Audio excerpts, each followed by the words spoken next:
Hello, HERstorians. I'm your host, Heather Ashley, and welcome to another episode of Women of HERstory, a podcast dedicated to celebrating women who have made or are making their mark on our society. Sitting with me today is my most frequent incoming call, Scam Likely. Thank you so much for taking the time out of your busy games of phone tag to join us. Well, I had to, first off, thank you for having me. And second, I had to come because you just weren't picking your phone calls up. Yeah, that's true. I tried calling you from different states. I do send you directly to voicemail. Mm-hmm. Well, I just have so many questions about your car insurance, your debt, your credit. My student loans. Student loans. Yeah. Oh my gosh, so many bills. I have so many questions. Oh, thank you. I figured I'll just come and hang out with you Thank here. you. Well, thank you. I appreciate that. A quick reminder before we get into today's episode that we do put all of the sources that we use for research on our episodes on our website so that you can go see where we're getting all of our information, and so that you guys know the proper people to give the credit to for these episodes. Wanted to put that out there. Yeah. Nice of you. Thank you. I'm a very nice lady. Yep. Are you ready for today's HERstory lesson about the first woman to be awarded a Nobel Peace Prize? Yeah, okay. Sure. Yeah, that's nice. That sounds neat. Okay, I'm ready now. Mm-hmm. Quote, "Through the voice of the women will come international peace. Not until that voice is raised will the federation of the world in brotherly love be accomplished. I consider the army of women, especially when possessed of the vote.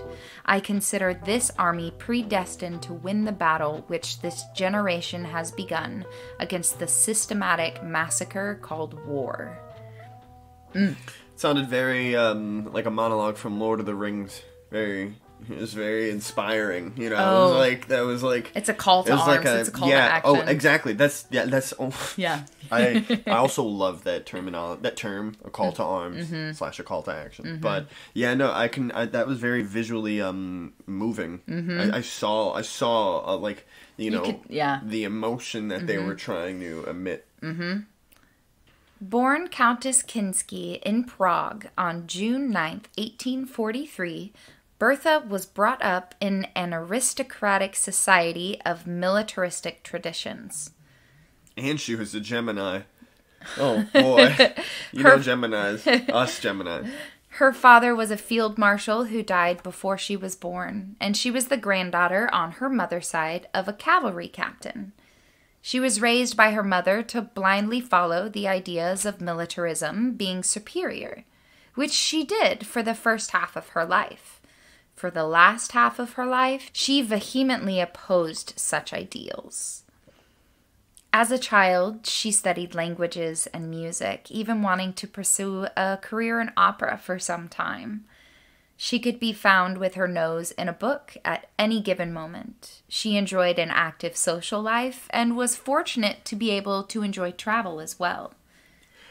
I wonder what it was like for her to travel, in that time period. Yeah, also because I say this in a very guilty manner. I just don't know what it would be like to travel around outside of Prague. You know what I mean? Like, I don't know that. I feel bad. I don't know the bordering countries. Yeah, so I wonder if it was like the trains, if it was like easier for her. I would assume they traveled. They were an aristocratic family, so they had a lot of transportation available to them. Good point. You're right. So they were able to.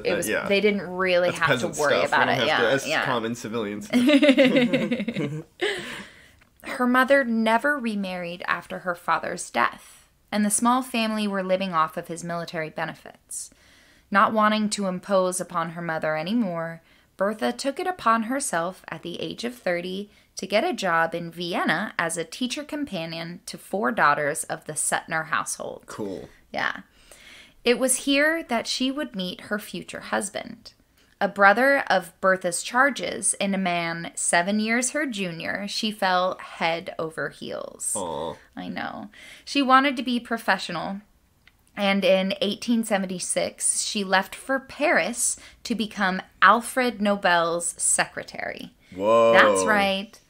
That Nobel. Yeah, yep, The famous scientist, inventor of dynamite, Nobel Peace Prize. Yeah. I feel even smart enough to have picked up on that from the last name. Ooh, he's paying attention today. He is. He's got that coffee. She only stayed in this position for a short time, and she quickly returned to Vienna to marry Baron Arthur Gundekar von Suttner. But she made sure to stay in contact with Alfred in the coming years.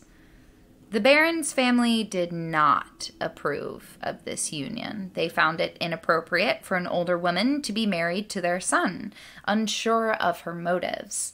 It's very strange because a lot of times, the older men marry far younger women.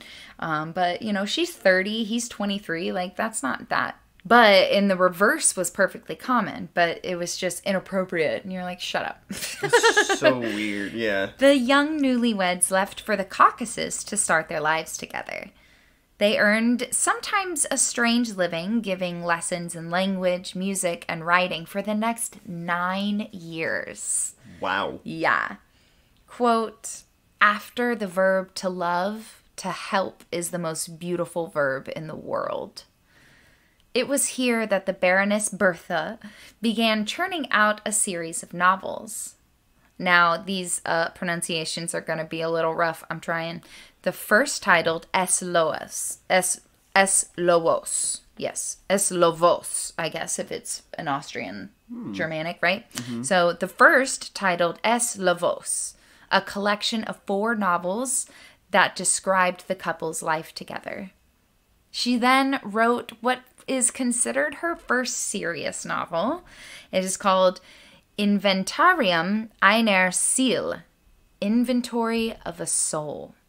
This novel was a collection of the thoughts and ideas on what she and her husband had been reading together. I just love that they're just reading all these things together and having these discussions about what's happening in the books and all these new ideas. In particular, the ideas of evolutionist authors like Darwin and Spencer, as well as the concept of a society that progresses through peace rather than war.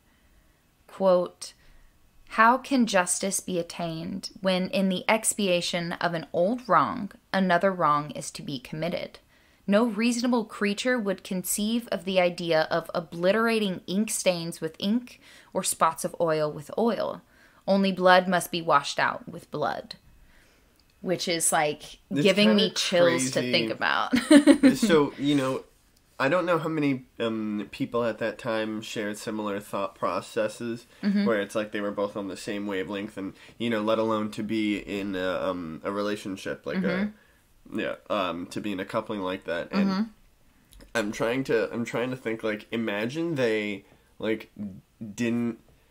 imagine they weren't in the physical space to meet each other. Kind of. I'm saying imagine they had something Imagine if she hadn't decided to go get a job in Vienna. Right. She would, in no world, so many things had to happen for them to come together, and then for them to be so completely on the same page in that. That's just so rare. Yeah, I think even today is rare. Yeah, and also just the fact that I don't know, the fact that it was even back then. I don't know. Imagine they had an online dating service back then, and it was single, education.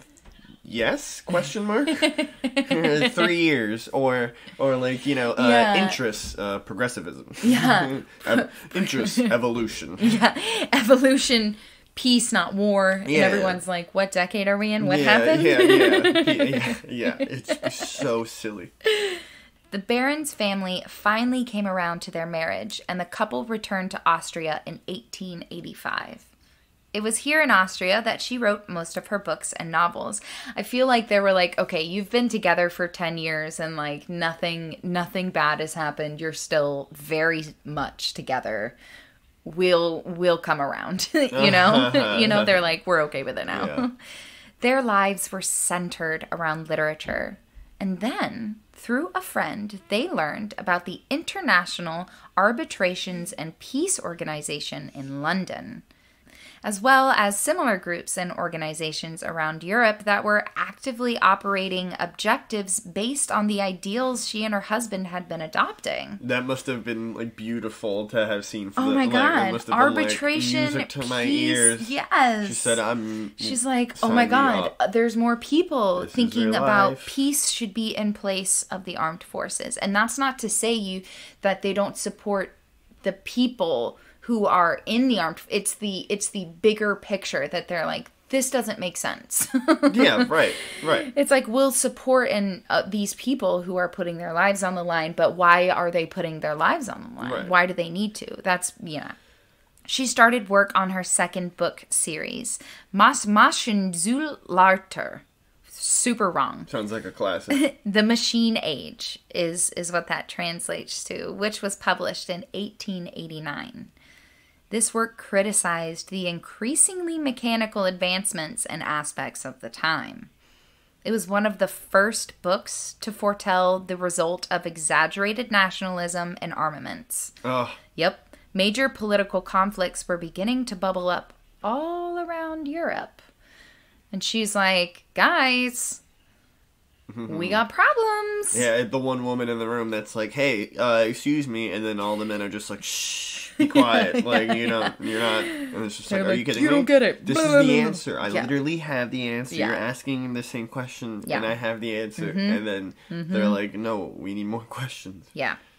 No. Quote, I wanted to be of service to the Peace League, and how could I better do so than by trying to write a book which should propagate its ideas?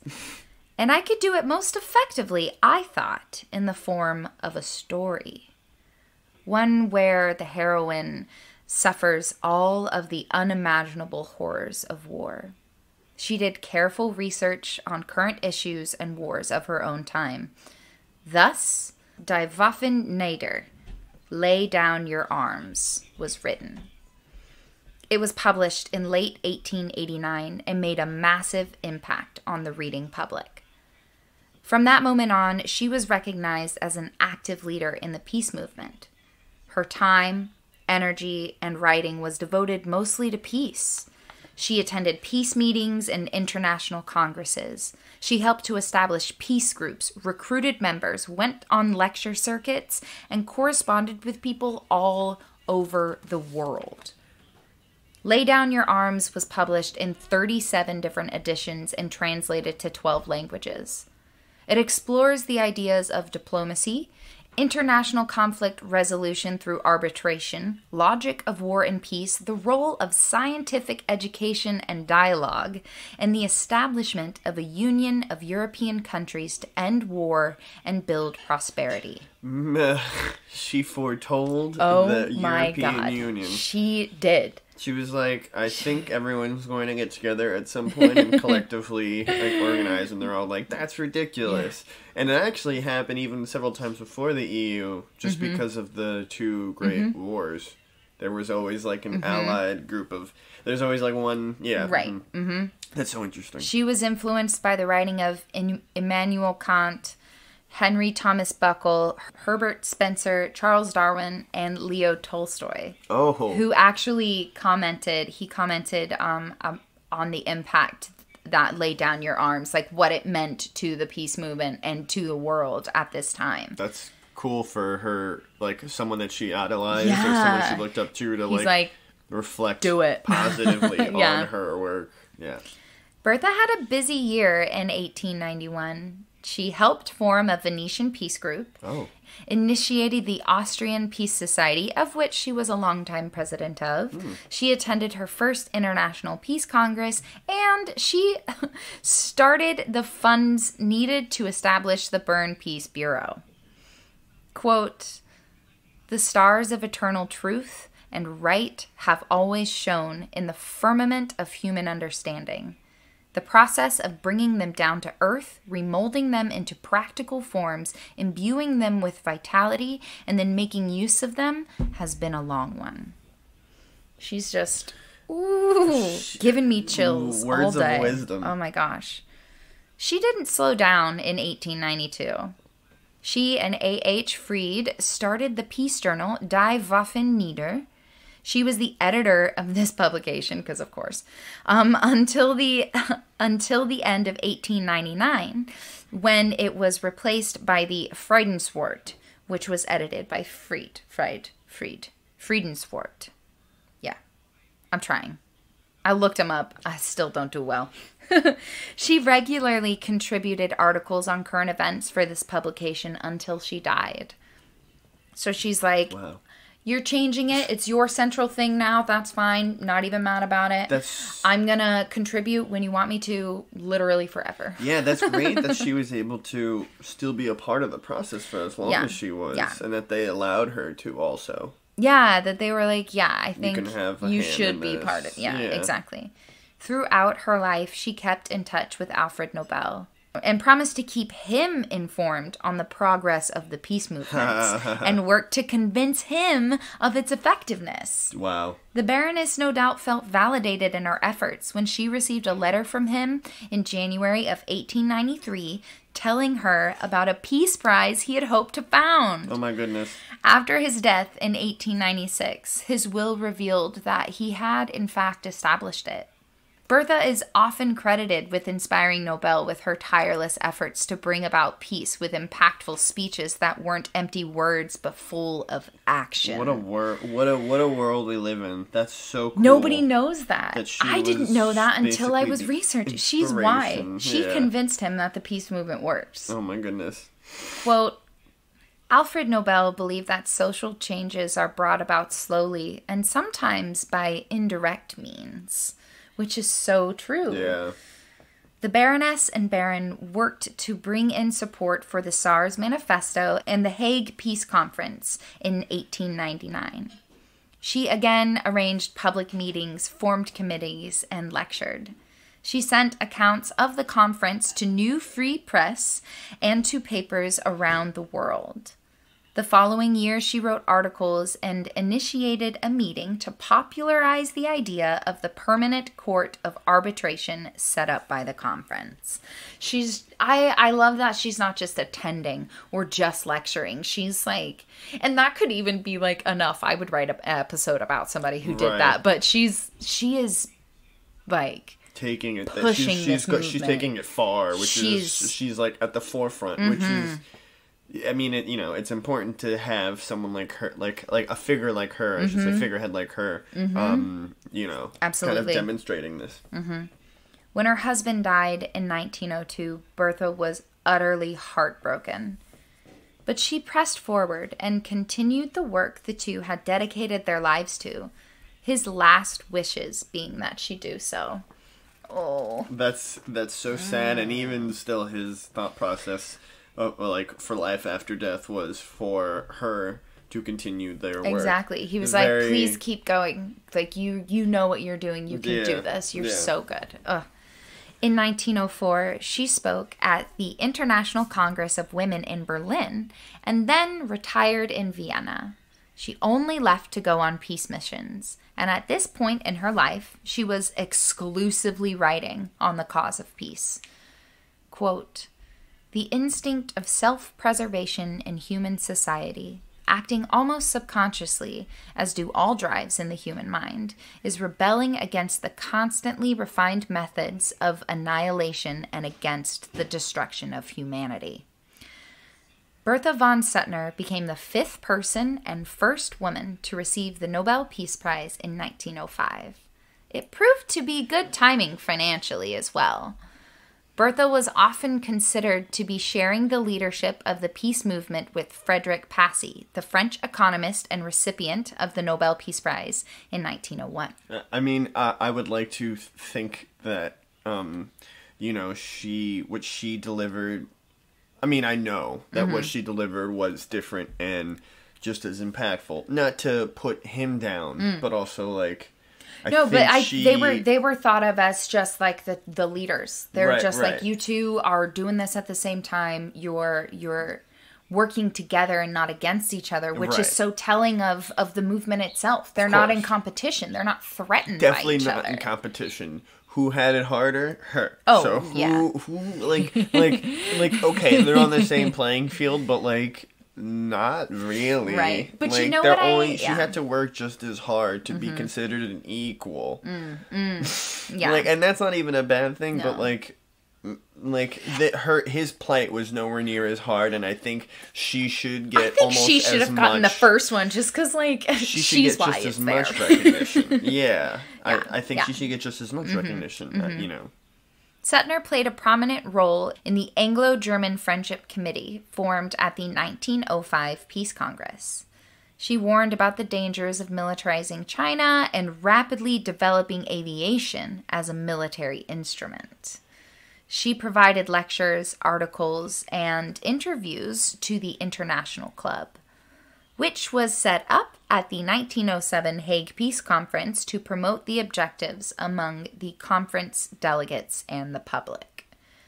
Beautiful. Yeah, clearly retirement didn't mean slowing down. No. Nothing's changed. It was just changing the scope of Status, things. yeah. Because she actually spoke at the 1908 Peace Congress in London. Yeah, of course. Yeah. Here she repeated the notion of, quote, Europe is one. Think about this timing. It's 1908 right now. What's about to happen? Yeah, World War One, right? And of course, it's funny that she, Vienna, she's like, "Stop it, guys! We gotta come together, and then a little Anglo-German, over a decade later, guys, Franz Ferdinand gets assassinated. She shared that uniting was the only way to prevent the world catastrophe that was well on its way. Her last major effort was in 1912 when she was almost 70. She went on a second lecture tour in the United States. Wow. Her first was after attending the International Peace Congress of 1904 in Boston, where she met President Theodore Roosevelt. Oh. Yeah, just kind of casual. Jeez, her work has taken her all over. Literally. That's so crazy. She literally just wants world peace. And what's crazy is she's like, here are actual concrete ways that we can do this. I don't know why you guys are just ignoring me. But I will say, if they had figured out peace when she had first got on the scene, she wouldn't have been able to, or not that she wouldn't have, but she wouldn't have been able. A different life her trajectory. Her job would have been done. She would have been like, oh, I think she would have been totally good with that. She would have been like, I can chill in Vienna now. I don't think she would have chilled. Maybe I'll take up baseball. I hear it's big over there in the U.S.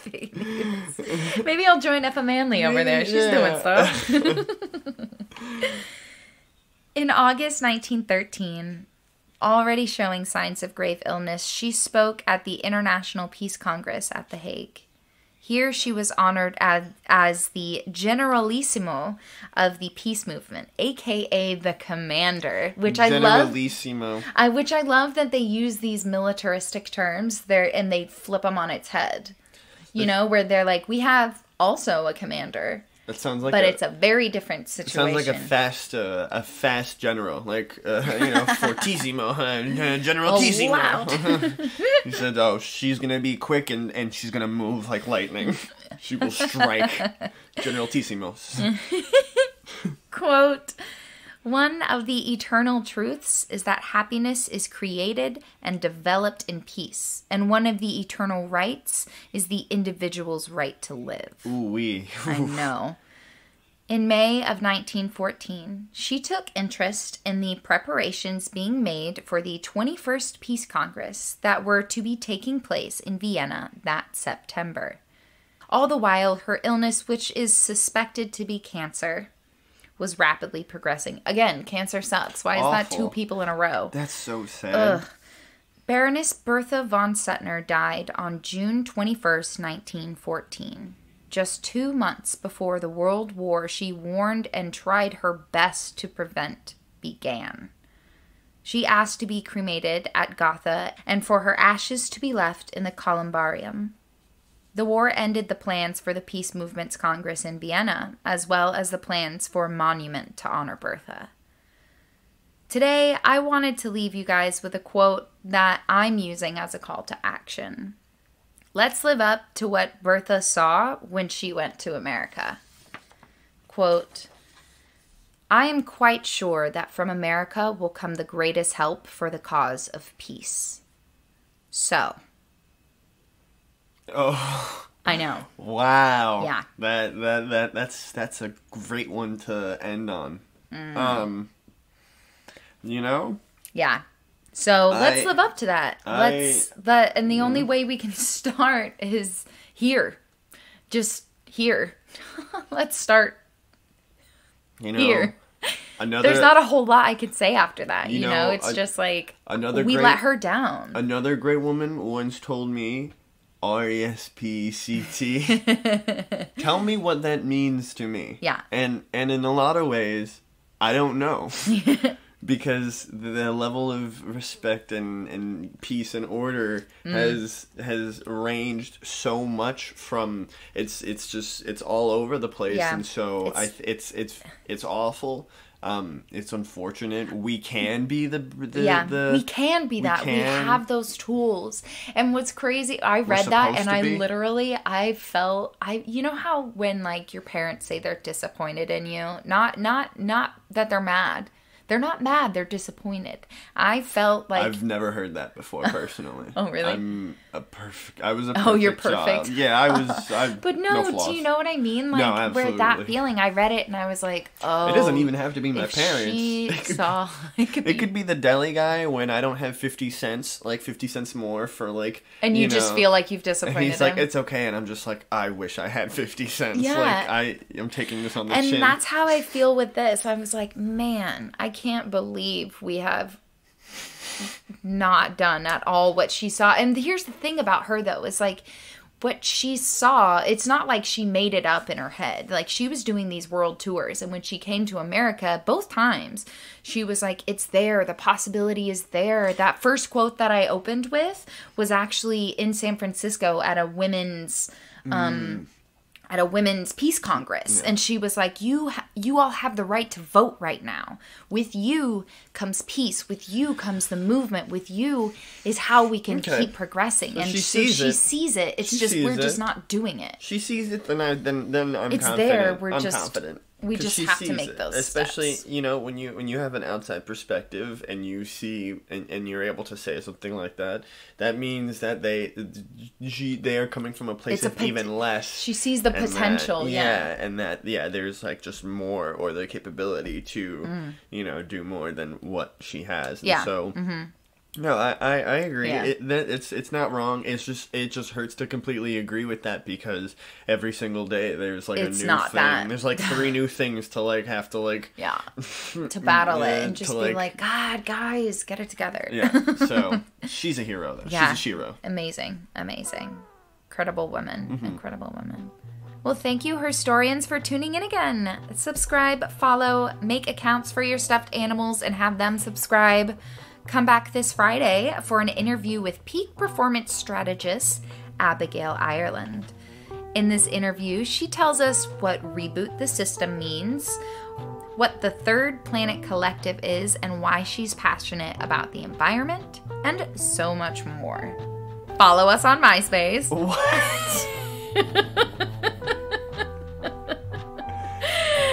Just kidding. I just thought about MySpace. LiveJournal, find our Zanga. No, I didn't have LiveJournal. Did you have a Zanga? Yes, I had Zanga. LiveJournal was before Zanga? After. MySpace? After Zanga? It was after Zanga, before MySpace. Oh. How did I miss out on that? Anyway. I don't know. We're definitely from Maybe the 90s. Well we were after. born in the 90s. I don't know. Though. Find our Tumblr. Oh. Is Tumblr still a thing? Just kidding. I don't know what's happening. Follow our actual social medias. TikTok. At HERstory Podcast. Facebook. Women of HERstory. Instagram. Women of HERstory Podcast. Twitter. The HERstory Pod. Follow our website at... Nope. Visit our website at... Dominoes.com. That's it. Of HERstory.com. You know, they say that if Domino's doesn't get your delivery there in 30 minutes or less, it's free. Until next week. Be safe, stay healthy, and show the world what you're made of. This episode was not sponsored by Domino's. Thank you, happy spring, and goodbye.